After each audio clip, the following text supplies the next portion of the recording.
ઓટલો જીવનની વાતો સરળ ભાષામાં. નમસ્તે મિત્રો, હું છું ડોક્ટર સીમા અને આપ સૌનું સ્વાગત કરું છું ઓટલા પર. ગયા વિડીયોમાં આપણે વાત કરી હતી મૌન વિશે. તો આપણા ઘણા બધા મિત્રોને એવો પ્રશ્ન હતો, મૌન તો સમજાયું, પણ આપણે એને રોજિંદી જિંદગીમાં કેવી રીતે ઉતારીએ? તો ચલો આજે આપણે એના વિશે વિચાર કરીશું કે મૌનને આપણે ડે ટુ ડે લાઈફમાં કેવી રીતે અપનાવીએ અને એનો વધારે ને વધારે બેનિફિટ લઈ શકીએ. કારણ કે મૌન એક વિચાર નથી, મૌન એક પ્રેક્ટિસ છે, અભ્યાસ છે. આપણે જોઈએ છીએ કે આપણી આજુબાજુમાં ઘણો બધો અવાજ છે, ઘણો બધો ઘોંઘાટ છે, પણ સાચું કહું તો મિત્રો, એ બધા ઘોંઘાટ કરતાં આપણા મનમાં એના કરતાં પણ વધારે ઘોંઘાટ છે. સતત વિચારોનો મારો ચાલ્યા કરે છે. ગઈકાલની પેઇનફુલ મેમરી, આવતીકાલની ચિંતા વગેરે વગેરે નોન સ્ટોપ સતત ચાલ્યા કરતો જાત સાથેનો સંવાદ કે ઇનર ચેટર. અને આ સતત ચાલતો વિચારોનો સંવાદ આપણે થકવી નાખે છે. મૌન એટલે વિચારોને રોકી દેવું નહીં, ફોર્સફુલી રોકી દેવું નહીં, પણ વિચારોને જોવા અને વિચારોને પસાર થવા દેવા. તો ચલો મિત્રો, આજે આપણે એક અભ્યાસ કરીએ. તમે જ્યારે ચા પીતા હોય તો કોશિશ કરજો કે ફક્ત ચા પીજો, એની સુગંધને માણજો, એના સ્વાદને માણજો, એનો જે અનુભૂતિ છે એને માણજો. એની સાથે કોઈ ટીવી નહીં, કોઈ સ્ક્રીન નહીં, કશું જ નહીં, બસ તમે અને તમારી ચા. હવે આ તો એક એક્ઝામ્પલ છે, એમાં તમે જ્યુસ પણ હોઈ શકે, કોફી પણ હોઈ શકે, છાશ પણ હોઈ શકે, અને તમારું રોજિંદુ જમવાનું પણ હોઈ શકે, કે ફક્ત પાણી. જસ્ટ ફીલ કરો કે એ તમને કેવો સ્વાદ આપે છે, એનાથી તમારી બોડીમાં શું ચેન્જીસ આવે છે, શું મહેસૂસ થાય છે. અને આ બધી એટલી બધી સિમ્પલ વાતો છે, અને એમાંથી તમને સમજાવશે કે એ સિમ્પલ સરળ વાતોમાં પણ એટલી બધી શાંતિ છે. ઘણીવાર આપણે કોન્સ્ટન્ટ બોલ્યા જ કરીએ છીએ, આપણે ક્યારેય સાંભળતા નથી, અને એ ન સાંભળવાના કારણે એટલા બધા પ્રશ્નો ઊભા થતા હોય છે, એટલો બધો કકડાટ ને ઘોંઘાટ ઊભો થાય છે. તો એ પણ એક આપણે પ્રેક્ટિસ કરીએ કે હવે થોડાક વખત માટે આપણે જે સાંભળીએ. તમારી કોઈ નજીકની વ્યક્તિ હોય કે તમારો કોઈ પ્રિય મિત્ર હોય, જ્યારે તમને કશું કહેવાની કોશિશ કરે તો માત્ર તમે એને શાંતિથી સાંભળજો. તરત ને તરત જવાબ આપવાનું, રિએક્શન આપવાનું કે એને સલાહ આપવાની કોશિશ નહીં કરતા. મિત્રો, ઘણીવાર આપણને એટલી બધી ઉતાવળ હોય છે કે આપણે એને સલાહ આપી દઈએ અને દરેક વાતોનું રિએક્શન આપી દઈએ. પણ વ્યક્તિ તમારી સાથે જ્યારે બોલવા માંગે છે તો એને કોઈ સાંભળનારની જરૂર હોય છે, સલાહની જરૂર નથી. તો આ રીતે પણ તમે મૌનની એક પ્રેક્ટિસ કરી શકો છો. વીકમાં એક વખત 10 મિનિટ માટે કોઈ પાર્કમાં જઈને, કે તમારા પોતાના ગાર્ડનમાં બેસીને, કે તમારી બાલ્કનીમાં બેસીને, કે પછી તમારા પોતાના ઓટલા પર બેસીને પવનને મહેસૂસ કરવાની કોશિશ કરો, પક્ષીના કલરવને સાંભળવાની કોશિશ કરો.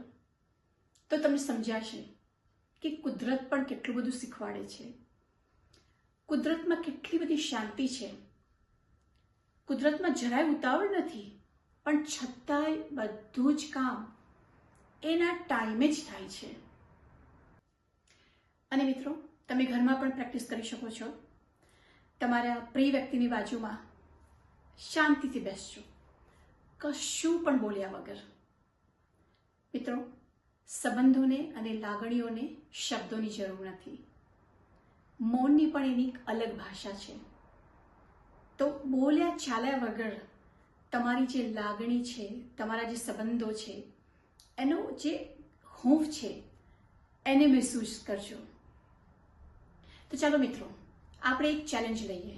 એક વીક માટે ફક્ત 5 મિનિટ કોઈ પણ સ્ક્રીનને ટાઈમ આપ્યા વગર 5 મિનિટ કોશિશ કરજો કે તમે તમારી સાથે બેસો, તમારા વિચારો સાથે બેસો, તમારા વિચારોને પસાર થવા દો અને તમે અને તમારો શ્વાસ બસ જોયા કરવાનું.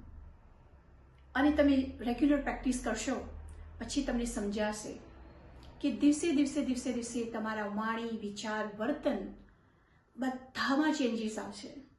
ઇવન તમારી ઊંઘમાં પણ ચેન્જીસ આવશે. એટલી સુંદર ઊંઘ આવશે તમને. અને પછી બીજા દિવસે તમારો જે દિવસ હશે એકદમ પ્રફુલ્લિત. અને જ્યારે તમારું વાણી, વર્તન, વ્યવહાર ચેન્જ થશે તો તમારી આજુબાજુવાળા પણ ઘણા બધા ખુશ થઈ જશે. અને આ જ રીતે આપણા એકબીજાના જે રિશ્તા છે, મતલબ કે રિલેશનશિપ છે, એમાં પણ એક સંવાદ આવશે. મિત્રો, મૌન એ ભાગવાનો રસ્તો નથી. મૌન એ આપણને આપણી સાથે જોડે છે. મૌનથી આપણા જીવનમાં ક્લેરિટી આવે છે. બધું જ આપણને સરસ રીતે દેખાય છે, સરસ રીતે સમજાય છે. અને એના કારણે પછી આપણે આપણી જીવનના બધા નિર્ણયો પણ બહુ જ સારી રીતે લઈ શકીએ છીએ. તો મિત્રો, ચાલો વિડીયોનો અંત લાવ્યા પહેલા આપણે 5 મિનિટ માટે મૌનની પ્રેક્ટિસ કરીએ, પ્રેક્ટિકલ અભ્યાસ કરીએ. તો તમે જ્યાં પણ છો ત્યાં આરામથી બેસી જાઓ. એક કમ્ફર્ટેબલ પ્લેસ ઉપર તમે આરામથી બેસો. ચેર પર પણ તમે બેસી શકો છો. તમને બેસવામાં તકલીફ હોય તો તમે તમારા બેડ ઉપર લાય ડાઉન પણ થઈ શકો છો. અને મેક શ્યોર કે તમે જ્યારે બેઠા હોય તો તમારી જે સ્પાઇન છે એ બિલકુલ સીધી રાખો. ચલો, શાંતિથી આપણે બેસીએ.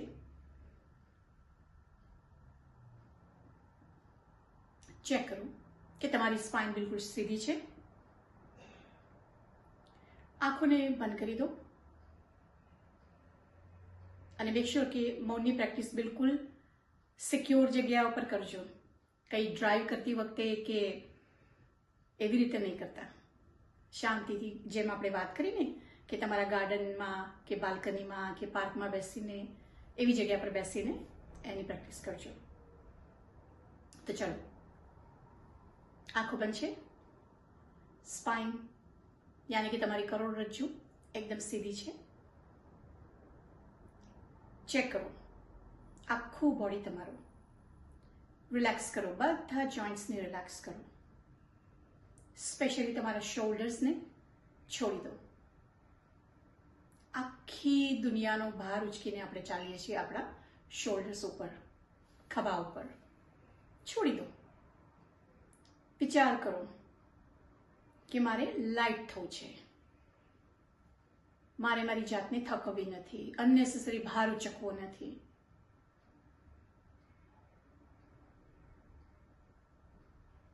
અને હવે ચેક કરો તમારા ફેશિયલ મસલ્સને.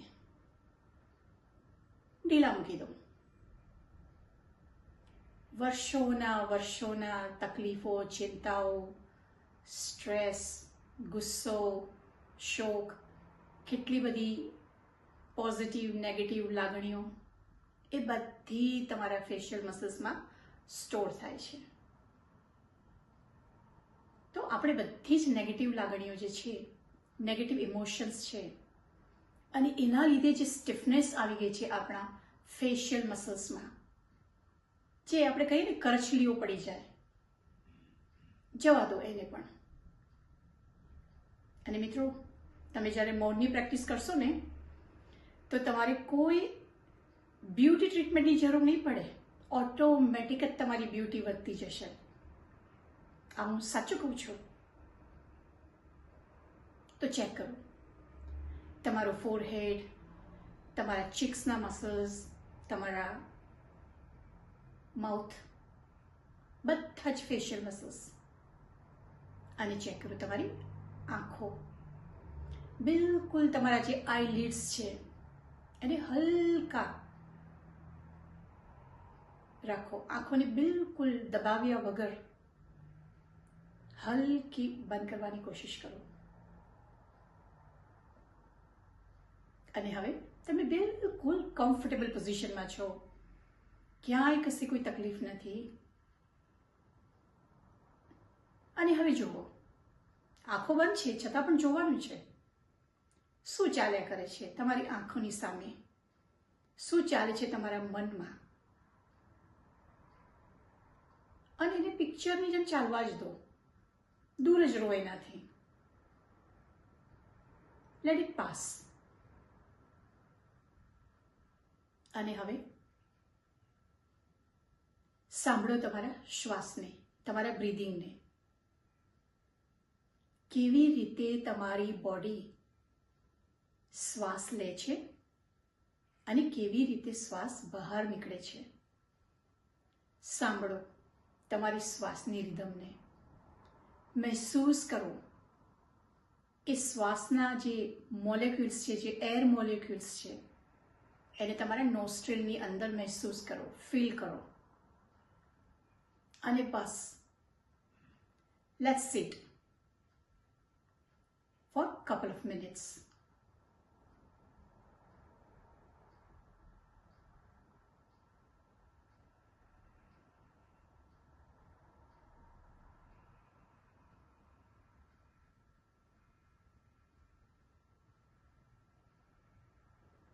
અને આવી જ રીતે મિત્રો તમે 2 મિનિટ માટે, 5 મિનિટ માટે, 10 મિનિટ માટે, જેવો તમારી પાસે ટાઈમ હોય એવી રીતે તમે બેસવાની કોશિશ કરો.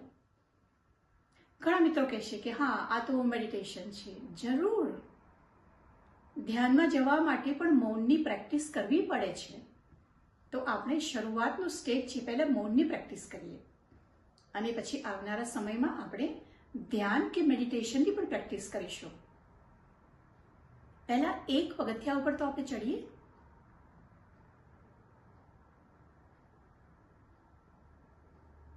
અને જ્યાં સુધી તમને કમ્ફર્ટેબલ ફીલ થાય ત્યાં સુધી જ તમે શાંતિથી બેસો.